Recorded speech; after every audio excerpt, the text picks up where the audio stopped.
Update kami mga katatay, nandito na kami sa aming umahan. Ang oras natin ay maglas 8 na.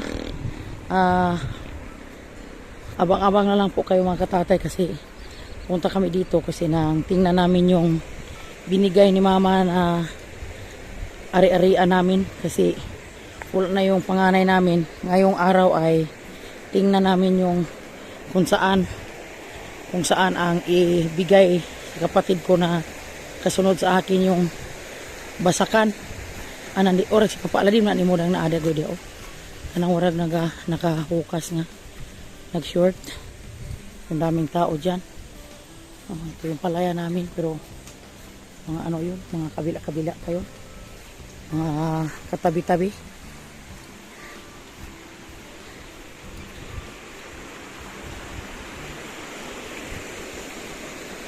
Sama ko sila ni Boards pero nasa ano pa sila ni Boards. Dito sila si Boards. Oh. Hello! Sila si Tito Gerald. Hello, Korean friends! Dito kami ngayon. Salamat si Inday, ito ba yung cheng-cheng? Apit na anod sa ilog. Wala ka ro, itaw ni mo dahil. Sobrang hirap man indaanan namin dito po ay mga katatay. Doon yung panoorin sa vlog ni Boards. Oh. Oh, basta inani to. Wala na inaano doon sa alam na siya man kulapo. Oh. Si Boss GR oh. Oh, si Jubin man din ni abi na kog si Aladin. Si Jubin man din ni.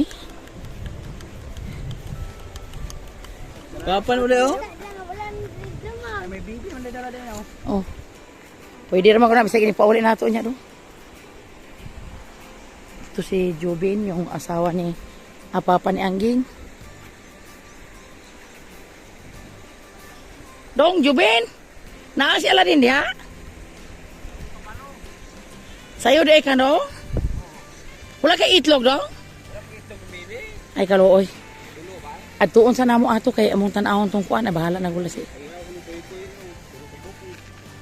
Kalooy niya, ikaw ray magkuig dito ba ingon dito balik na ba mi dayon dong? Balik na mi dayon magkuara mi dito sa talamnan amorang ko ano. Galing ba wala pa kay timo unsa man ka?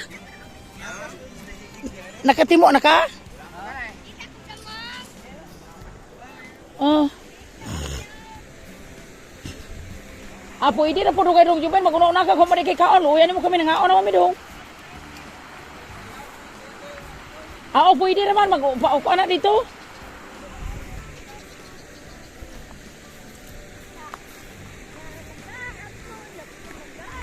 Ito yung mga kabilaan namin dyan. Ito na mga katatay natin dyan oh. Itong ang angan na yan.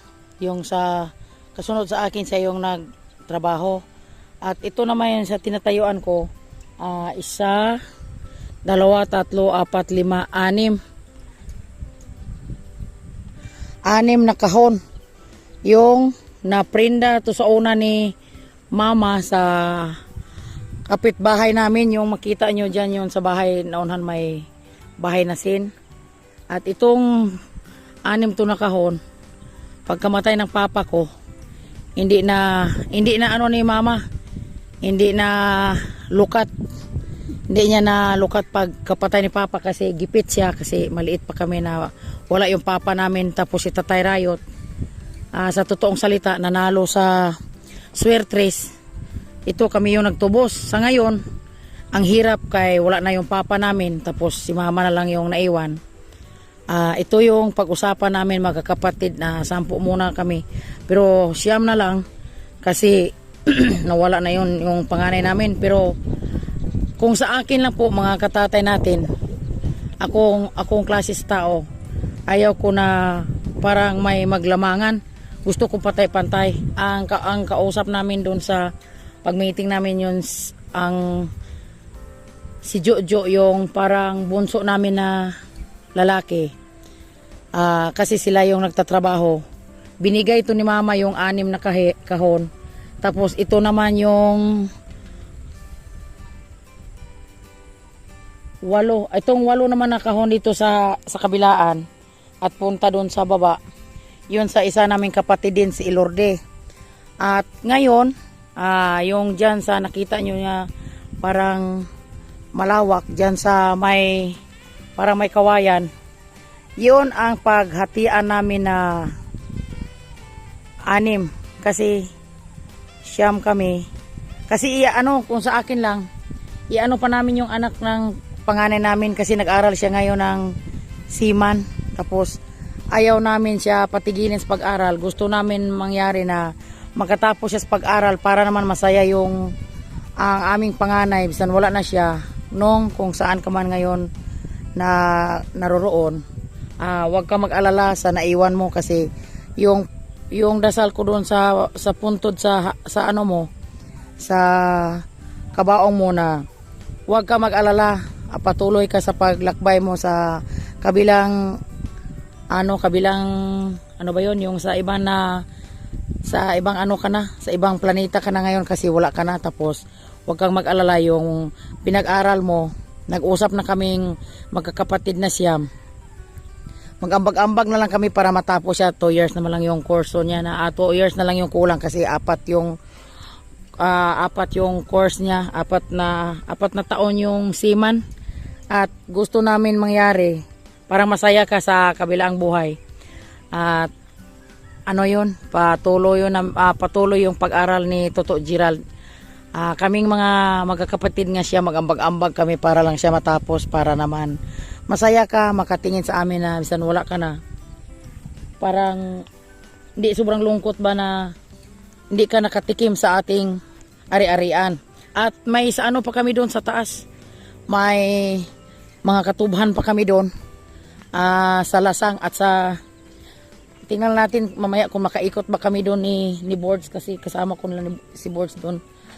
Tingnan namin kung makapunta kami doon kasi anong oras na ba, mag-alas 8 na, tapos puntahan pa namin yung isang kapatid namin kasi malayo to sa Alingasaw eh.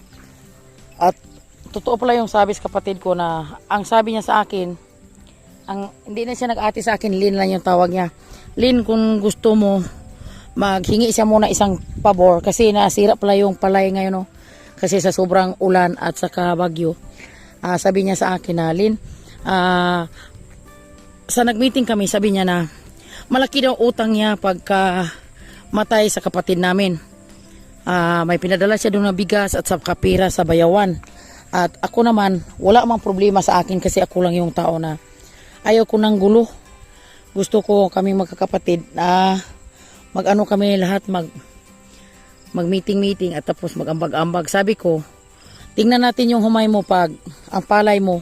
Pag hindi masyadong maganda yung palay mo, walang problema sa akin. Tanimin ko siya ulit. Tanim siya ulit pag mag-harvest na, kundi makabayad na siya sa mga utang niya. Kasi ang gusto niya mangyari ngayon, ambag-ambag kami sa mga utang niya. Pero ang ibang kong kapatid, sa totoong salita sa ngayon, wala talaga kasi bago lang yung nakabukod. Tapos wala pa gani sila bisan or mga baboy ba dyan, wala. At ako, sabi ko, kasi ako na yun ang panganay, sabi ko, mag-diary ka. Diarykan mo para makabayad ka naman sa mga utang mo. Walang problema sa akin kasi ako lang tao na hindi ko masyadong sobrang istrikto kasi yung pira, ang pira totoo, kung magsipag ka lang, madali mo makita yung pira tapos gabayan ka sa Panginoon sa paghanap buhay mo at sa pag-alaga mo sa mga hayop. Kung siswertihin tayo po mga katatay, kasi ako sanay na ko sa ganitong buhay.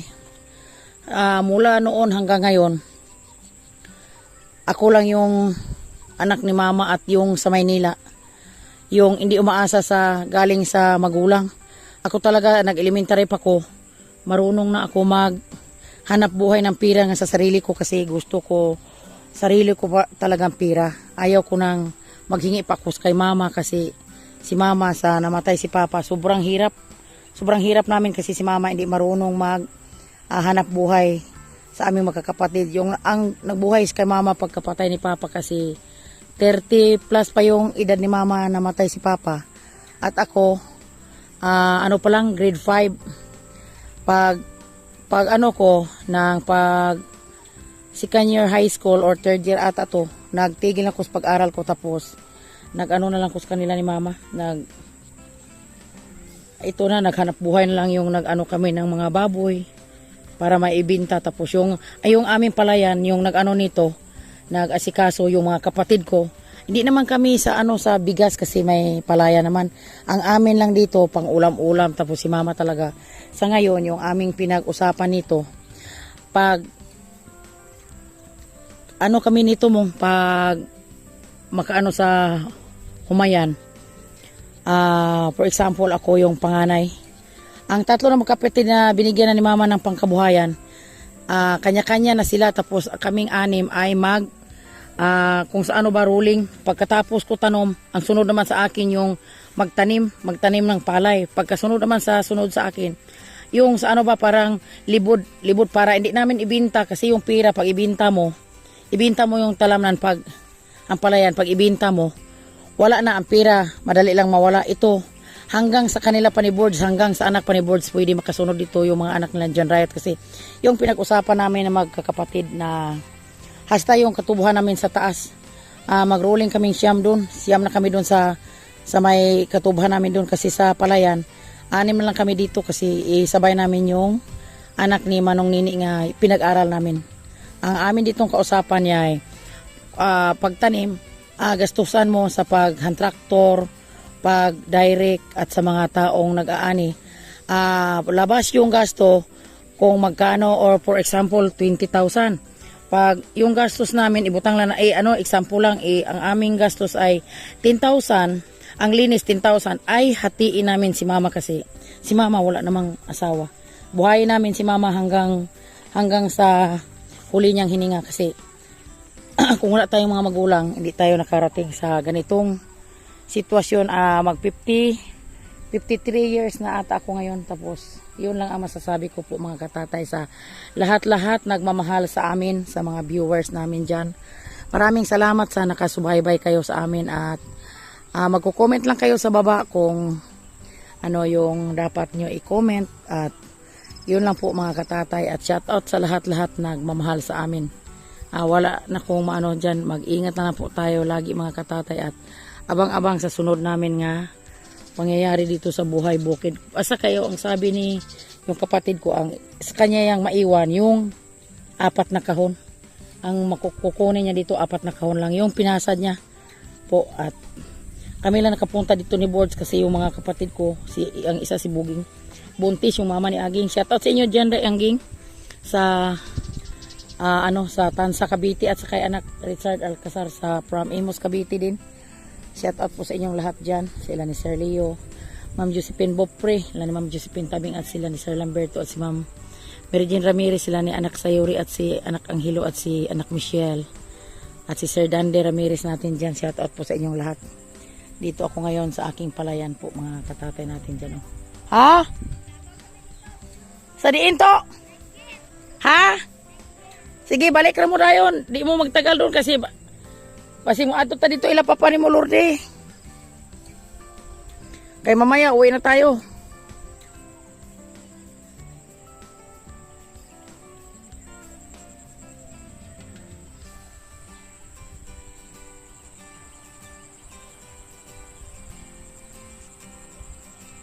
Ito na yung bahay namin, kung saan ako sumisilang po sa mga katatay natin dyan. Dito yung bahay namin. Wala na dito. Itong bahay namin, na lang, pagpuntahan na lang to pag magpaani, magharbis sa palay. Dito sila nakasaing. Sirang-sira na talaga yung bahay. Wala na dito yung kamalik. May kamalik to sa una. Dito may parang tree house din ba. Dito sa una yung pag pumupunta kami dito lahat. Dito kami dito kami nakagala-gala. Malaki ng panagbago. Wala na talaga yung dito, parang tree house. At sirang-sira na yon ang bahay namin. At kasi wala nang nakatira, kasi kanya-kanya nang may mga bahay. At ito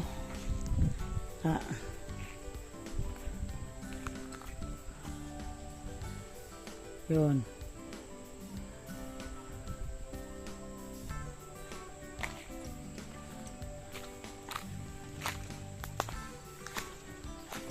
Wala na lahat. Ako rito, mga mula na sobra kong busy doon sa amin sa probinsya, sila lang ni Boards ang pumupunta dito. Ako 5 years ko hindi ka nakabalik dito, kasi yung umahan namin malayo yun sa sa highway.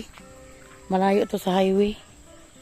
At ito naman yung ano, bahay sa kapatid ko. Mama ni Angging. Ito sa amin pa to. Sa amin pa to.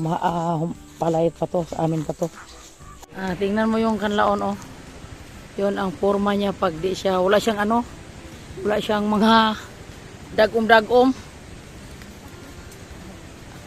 Yun ang takutan sa iba na pag pumuputok yung mga apoy niya dyan sa mga kilid-kilid. Pero nakita man mo sa kung ano yun, uramag nangalaya ang kasagbot, diba?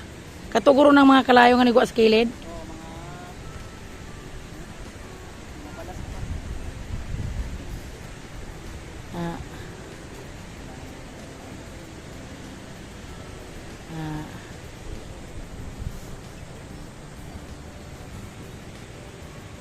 Pauwi na kami sa Alingasaw, mga katatay natin dyan. Galing na kami sa Sapa. Chuy, may aga.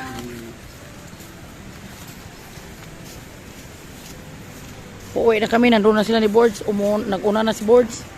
Kami na lang yung natira ni ano. Ito to Sunday. Ito to Gerald. Sobrang hirap, malayo yung ano namin. Pinaglakad sa ngayon. Ay, dito sa kabila ano yo, ano po din nila no yo. Ang ilang talamnan na ano, talamnan nasira din sa baha. Ilang pong giayos nila.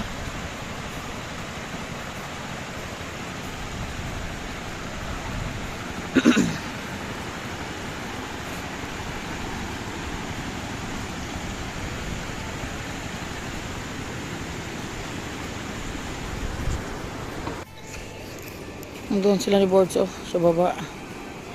Po, mga katatay natin dyan, oh. Ito yung ano ni yung shout out kay Nonoy Pahardo, yung konsel dito sa Alingasaw. Sabi niya, punta ka dito sa gusto namin magpa-vlog sa'yo. Kaso lang, sobrang busy ko sa Negros Oriental. Ito, Occidental to. Doon sila ni Boards, oh. Sa baba. At ito yung nagkuha ng mga kawayan, oh.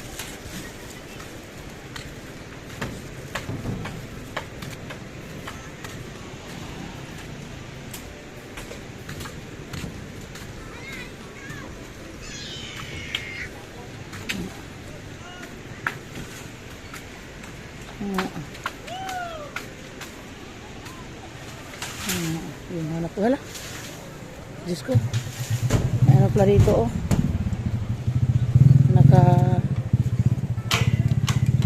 Iba yung taga-taga, iba yung tagalinis. Po, mga katatay natin. Duha day mo nagama na dong. Lain magtapas ato dong, lain mo yung maglimpyo. Agis tagadali dong, ha? Agis ito gadali.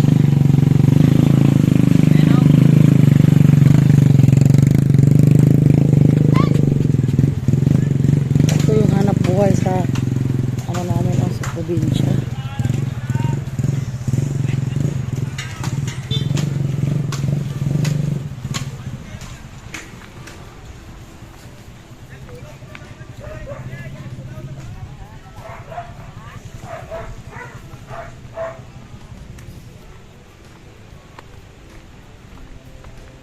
Chay, ming aga. Adi rin may punta suba, chay, kaya maligo yung sila ni Boards.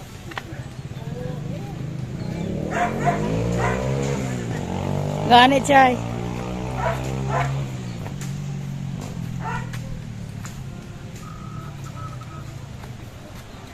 Nandun sila, oh. At ito naman si Michelle at si Baby Lawrence. Nandun sila ni Boards, oh.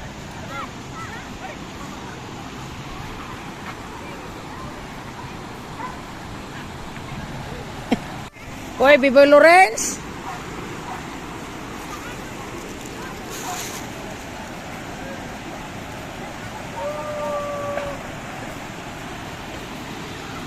Malaki yung ilog dito sa amin, yung sobrang delikado.